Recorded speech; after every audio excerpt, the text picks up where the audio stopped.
Dream, dream, dream, dream, dream. Dream, dream, dream when I want you. In my arms when I want you. In all your charms whenever I want to. All I have to do is dream. Dream, dream, dream when I feel blue. In the night that I'd be you.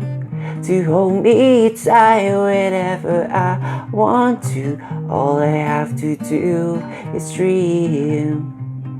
Dream, dream, dream, dream. Dream, dream, dream, dream. Dream, dream, dream, dream. What is up, cinephiles, and welcome back to Screen Kings. That is the theme song for the Netflix series Lost Ollie. Such a criminally underrated TV show. Almost no one is talking about this, but I think this is the best family-themed TV show thus far. This one comes from Shannon, Tindle, the storyboard artist behind Kubo and the Two Strings, and director Peter Ramsey, one of the co-directors of Spider-Man Into the Spider-Verse. So you got some good credentials here.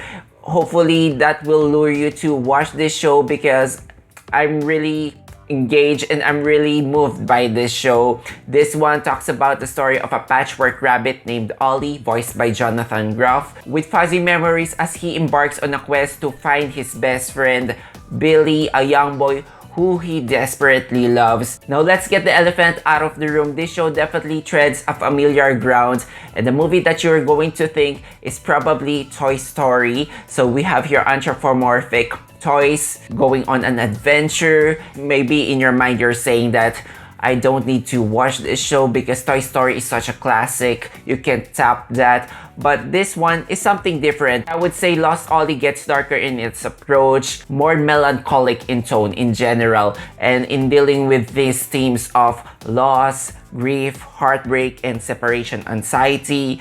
Actually, while watching this show, there are moments in this film that I'm not sure if I should recommend this to kids. But then again, this show could be a gateway to have these kids exposed to the harsh realities of life. So it gets violent, not in an R13 or R16 manner, but in a toy fashion, and I have to commend this show for not holding back when it comes to delivering the complexity of the themes and the graphic nature when it comes to its thematic components. Probably somewhere out there, a kid who has been experiencing grief or loss decides to watch this show, and in a way, if this TV show helped that kid to give him an understanding on the emotions, on how to process his feelings, then I think the TV show has done its greatest purpose. And yeah, so basically we have a poignant drama and then some dark trauma in here, but the movie finds its balance and at the same time bring out a positive message that you can overcome adversity with the help of your family. The heart of the story, of course, would have to be Ollie, such an adorable and rootable character. He's just so determined and passionate about his goal of being reunited with Billy. Normally on paper that can be a bit grating or annoying, but Jonathan Groff's vocal performance here brings so much compassion and so much likability to the character. He has this soft country accent. Also for the character of Billy, played by Kesler Talbot, if in Toy Story films, Andy is rarely been the focus of the story. He is one-dimensional at best. This movie does not make that mistake, and he also has this fair share. Billy has a fair share of his exposure. He has agency in the story. He is a fully fleshed character, and I think it's important because the story of Ollie and Billy, in a way, their character arcs are mirroring each other. And as for Billy, he's an introverted, carefree boy who thrives on his imagination. He's not lost in the story, but metaphorically, I would say Billy is also lost because he's growing up. He's trying to process different feelings that are new to him. And then we also have the supporting characters, mom and dad, played by Gina, Rodriguez, and Jake Johnson. Of course, they're just supporting roles and they don't have much dialogues as a whole, but each one has their own moments, and I love their presence in the film because it kind of brings out the influences of Billy here. His mom is warm, he's radiant, she's encouraging him to be in touch with his imagination. On the other hand, his dad is a bit reserved, almost cold, and he's forcing him to grow up early, to let go of the nonsense things that goes along with being a child. So these two opposing forces shape Billy into his growth as an eventual adult. As for the other characters here, we have Zozo, a carnival clown voiced by Tim Blake Nelson, who decides to help Holly in his quest home. He here has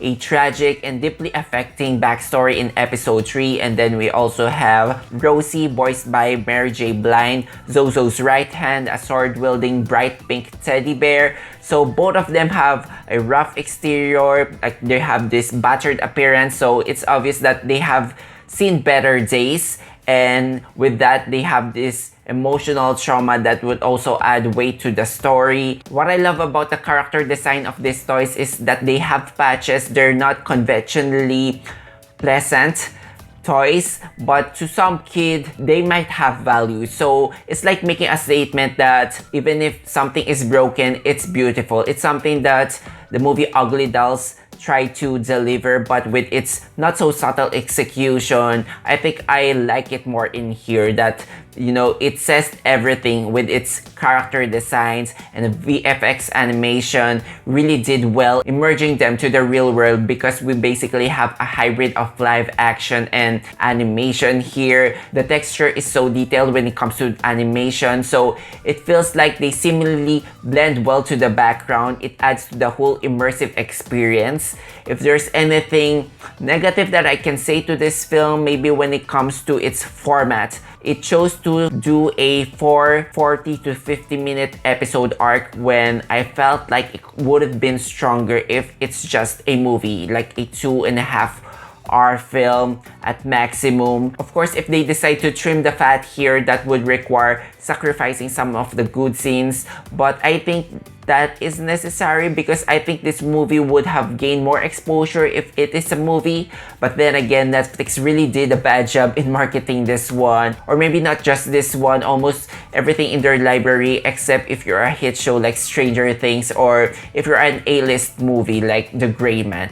Anyway, this one really utilized its good storytelling and its beautiful animation. It really spoke to me as someone who has a strong affinity when it comes to toys growing up. This show brought my inner child, but at the same time, it does not talk down to my adult self. So I'm gonna give this one a 4.5 out of 5. I think this is such a breath of fresh air if you're looking for a family-friendly story that doesn't feel too manufactured or too formulaic, and if you're needing of a good cry, I am suggesting this film. So yeah, how about you guys? Let me know if you've seen Lost Ollie. Hit them on the comment sections down below. Also, if you enjoyed watching this video, hit that like and subscribe if you haven't yet for weekly content. Thank you so much guys for watching. Until then, I'll see you all on the next one.